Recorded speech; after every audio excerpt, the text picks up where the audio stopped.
News కు స్వాగతం. ముందుగా హెడ్లైన్స్. అమెరికా సుంకాల వేళ స్వదేశీ ఉత్పత్తులే కొనాలని ప్రధాని మోదీ మరోసారి దేశ ప్రజలకు పిలుపునిచ్చారు.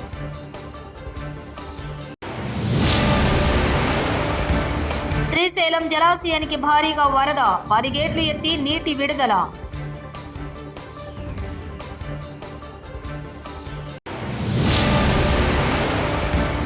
సరస్వతీదేవి అలంకారంలో వరంగల్ శ్రీ భద్రకాళి అమ్మవారు.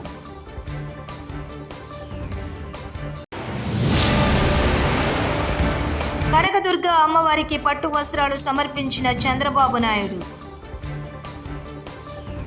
అమెరికా సుంకాల వేళ స్వదేశీ ఉత్పత్తులే కొనాలని ప్రధాని మోదీ మరోసారి దేశ ప్రజలకు పిలుపునిచ్చారు. గాంధీ జయంతి నాడు ప్రతి ఒక్కరూ ఖాదీ వస్త్రాలు కొనుగోలు చేయాలని కోరారు. ఇవి దేశీయ ఉత్పత్తులని సగర్వంగా చెబుతూ సోషల్ మీడియాలో పోస్ట్ చేయాలని విజ్ఞప్తి చేశారు. దానికి స్థానిక ఉత్పత్తులకే ప్రాధాన్యం అనే హ్యాష్ ట్యాగ్ జోడించాలన్నారు.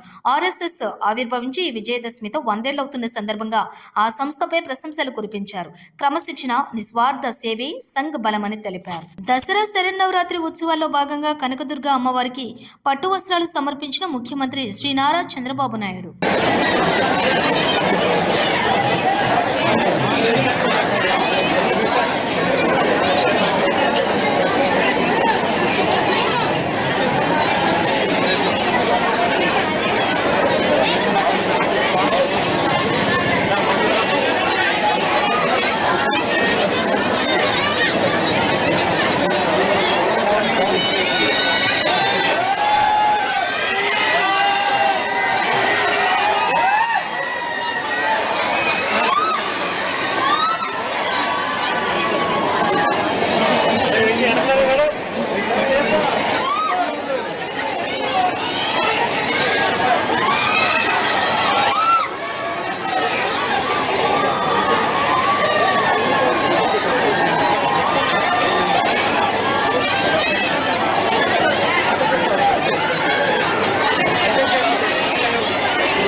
విఐపి దర్శనాలు కూడా రెగ్యులేట్ చేసి ఎక్కడికక్కడ ఎక్కువ సమయం సాధారణ భక్తులకు కేటాయించే పరిస్థితికి వచ్చాం.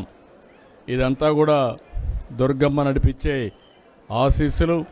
వారి ఆశీస్సులతో మళ్ళీ ఒకసారి కోరుకుంటున్నా, ఈ రాష్ట్రం అన్ని విధాల సుఖ సంతోషాలతో అష్ట ఐశ్వర్యాలతో ముందుకు తీసుకుపోయే విధంగా ఆశీర్వదించమంటున్నా. ఇటీవల కాలంలో మీరు చూస్తే సూపర్ 6 కార్యక్రమాలు తీసుకున్నాం. దీనివల్ల పేదవాళ్ళందరికీ కూడా అనేక కార్యక్రమాల ద్వారా లబ్ధి పొందే పరిస్థితి వచ్చింది. అదే మరి నిన్న మొన్న ఒక పక్కన చూస్తే సూపర్ జిఎస్టీ, ప్రతి ఒక్కరికి సూపర్ సేవింగ్స్ వచ్చే అవకాశం వచ్చింది.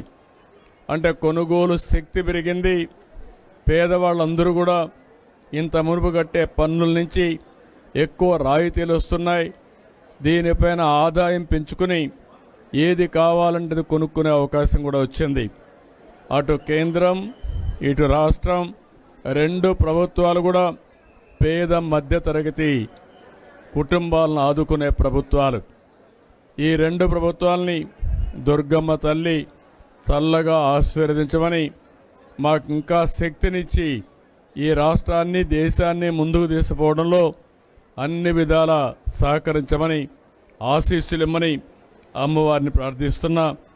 ఈ సంవత్సరం మీరు చూస్తే 14-15లోనే కొన్ని పనులన్నీ కూడా ఘాట్ రోడ్ అభివృద్ధి చేశాం. అదే మరి దాతల కోసం ఒక 9 కోట్లతో డార్మెంటరీ కాంప్లెక్స్ నిర్మాణం చేశాం. ట్రంప్ బాగా చేస్తలేడు, ఇక్కడికి రండి, అవకాశాలు ఇస్తానని మాట్లాడే మూర్ఖపు ముఖ్యమంత్రిని ఎక్కడన్నా చూశారా? ఇప్పటి వరకు ట్రంప్ మీద మోడీనే ఒక్క మాట మాట్లాడలేదు. ఊర్లో బజార్లో కూర్చున్నవాడు ఎవరినైనా తిట్టొచ్చు, కానీ ఒక ముఖ్యమంత్రిలాగా ఉండి ఏం మాట్లాడాలో సోయి ఉండాలి కదా. కనీసం 10 సార్లు అమెరికా పోయిన మీ రాహుల్ గాంధీ కూడా ట్రంప్ మీద మాట్లాడలేదు. ఉన్నవే ఇక్కడి నుండి పీక్కపోతున్నాయి. ఈయన సక్కదానానికి వాడొచ్చి పెడతాడా? మాజీ మంత్రి ఎమ్మెల్యే జగదీష్ రెడ్డి. ఎవడన్నా ట్రంప్ బాగా చేస్తలేడు, మీరు ఇక్కడికి రండి, మీకు ఇక్కడ అవకాశాలు ఇస్తా అని మాట్లాడినంత మూర్ఖ ముఖ్యమంత్రిని మనం చూసినా మీరు ప్రపంచంలో, ఈ దేశంలో? ట్రంప్ మీద మోడీనే ఒక్క మాట మాట్లాడలేదు ఇప్పటివరకు. ఊళ్ళో బజార్లో కూర్చున్నాడు ఎవరైనా తిట్టుకోవచ్చు, ట్రంప్ని తిట్టవచ్చు, మోడీని తిట్టవచ్చు, జెలెన్స్కీని తిట్టవచ్చు, పుతిన్ని తిట్టవచ్చు, జిన్పింగ్ని తిట్టవచ్చు. ఊళ్ళో ఓడరు బజార్లో పడి కూర్చున్నాడు, అడబట్ట కట్టుకొని తిరిగేటోడు. కానీ నువ్వు ముఖ్యమంత్రి ఉండి సోయిండాలి కదా, నా పరిధి ఏంది, నేనేంది, నేను మాట్లాడితే ఏమనుకుంటారు ప్రజలు. నీ నాయకుడు రాహుల్ గాంధీ ఏం మాట్లాడతలేడు, ఇప్పటికి 10 సార్లు అమెరికాకు పోయి వచ్చిండు, మళ్ళీ ఇవాళ రేపు కూడా పోతున్నట్టున్నాడు. ఒక మాట ఇంతవరకు ఎక్కడ మాట్లాడలేదు. ఇంకా పిచ్చి మాటలను పట్టుకొని నేను ఏం చెప్పాలి? ఇక వాళ్ళు దేశాన్ని నడిపెట్టే మాట్లాడే స్థితిలో లేని విషయాలను పట్టుకొని మీకు ట్రంప్ ఇబ్బందులు పెడుతున్నాడు కాబట్టి మీరు అందరికి రండి మా కాడికి. ఉన్నోడే పిక్కపోతున్నాడు. ఈడికి వచ్చిన సంస్థలే పిక్కొని పోయినాయి. ఒక్క రియల్ ఎస్టేట్ కంపెనీ కొత్త వచ్చుడు కాదు, పాతదే ఒక్క పని మొదలు పెడతలే. ఈడ హైదరాబాద్లో ఒక్కటి ఏదైనా హైరైజ్ బిల్డింగ్ ప్రారంభంగా చూసిరా మీరు ఈ మధ్యకాలంలో ఎక్కడన్నా? అది అయితే తప్పకుండా ఈయన పోయి శంకుస్థాపన చేస్తాడు. దాన్ని కూడా కట్టుకుంటే కూడా ప్రైవేట్ వాడు కట్టుకుంటే కూడా పోయి ఈయన పోయి శంకుస్థాపన చేస్తుండే పాపం. ఈయన చక్కదనానికి ఈయన ముఖానికి నమ్మి వీడొచ్చి వాడొచ్చి కడతాడు. అదే గురువు ముచ్చట ఆయన కూడా మళ్ళీ ఇవాళ కూడా మాట్లాడేట్టుంది. నేను శంకుస్థాపన చేసిన హైదరాబాద్కు. అది ఏమనాలి వీళ్ళని అందరినీ? మన దేశాలనే ఇట్లా మాట్లాడిన వాళ్ళకి చట్టాలు లేవు తీసుకుపోయి లోపడేయడానికి. వేరే వేరే దేశాలను అయితే వీళ్ళని తీసుకుపోయి ఆడ పెడుతురు. మన కాడ మహా అయితే పెడితే ఎర్రగడ్డలు పెట్టాలి. తప్పకుండా మన ప్రభుత్వం రాగానే ఆ పని చేద్దాం. వరంగల్లోని శ్రీ భద్రకాళి అమ్మవారి ఆలయంలో దేవీ నవరాత్రి ఉత్సవాలు అత్యంత వైభవోపేతంగా జరుగుతున్నాయి. ఉత్సవాల్లో భాగంగా అమ్మవారికి అర్చకులు విశేష పూజలు నిర్వహించారు.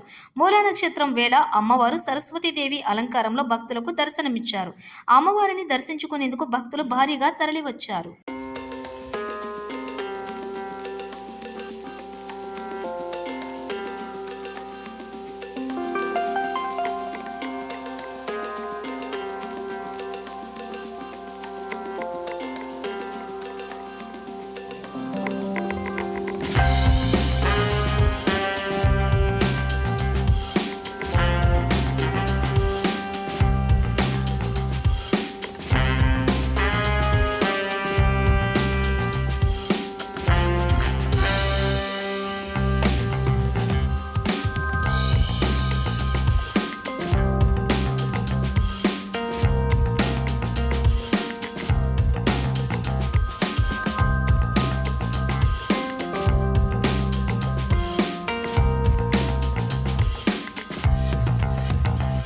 శ్రీశైలం జలాశయానికి వరద ప్రవాహం మరింత పెరిగింది. జూరాల సుంకేశ్ల ప్రాజెక్టు నుంచి వరద మరింత పెరుగుతోంది. శ్రీశైలం ప్రాజెక్టులోకి ఈ సీజన్లో తొలిసారి 6 లక్షల క్యూసెక్లకు పైగా వరద చేరుతోంది. ప్రస్తుతం 6,10,484 క్యూసెక్ల వరద వచ్చి చేరుతోంది.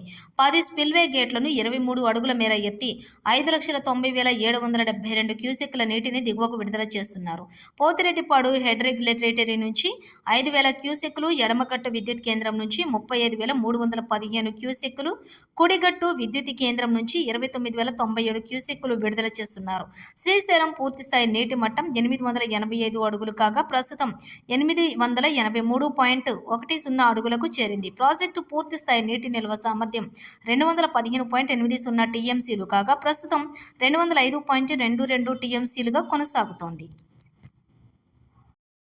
అచ్చంపేటలో జనగర్జన సభ పెట్టినందుకు సిరిసిల్లలో సింహగర్జన సభ పెట్టాలని మా అధిష్టానాన్ని అడుగుతా. నేను అచ్చంపేట ప్రజల గుండెల్లో సుస్థిరమైన స్థానం సంపాదించుకున్న నాయకుడిని.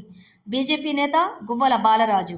మీ అవినీతి, మీ పనికిరాని తనం విషయంలో సిరిసిల్లలో సింహగర్జన ఏర్పాటు చేస్తాను. దమ్ముందా కేటీఆర్? స్పందిస్తావా నా సవాలుకు? అక్కడ వచ్చేదో నెగ్లెక్టెడ్గా మాట్లాడిపోతా ఉన్నావు. ఎవరో కాదు, ఉద్యమాన్ని నిర్మించినటువంటి బిడ్డడు గువ్వల బాలరాజ్. అంటే ఆ గులాబీ జెండాను మోసుకు వెళ్ళినటువంటి సైనికుడు గువ్వల బాలరాజ్. గువ్వల బాలరాజ్ స్థానాన్ని ఇంకోరితో పూరుస్తారంట. గువ్వల బాలరాజ్ అచ్చంపేట ప్రజల గుండెల్లో సుస్థిరమైనటువంటి స్థానాన్ని సంపాదించినటువంటి విషయాన్ని మర్చిపోవద్దు. అమెరికా సుంకాల వేళ స్వదేశీ ఉత్పత్తులే కొనాలని ప్రధాని మోదీ మరోసారి దేశ ప్రజలకు పిలుపునిచ్చారు.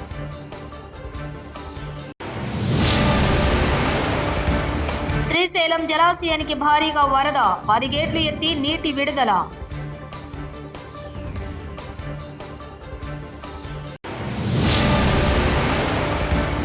సరస్వతీదేవి అలంకారంలో వరంగల్ శ్రీ భద్రకాళి అమ్మవారు.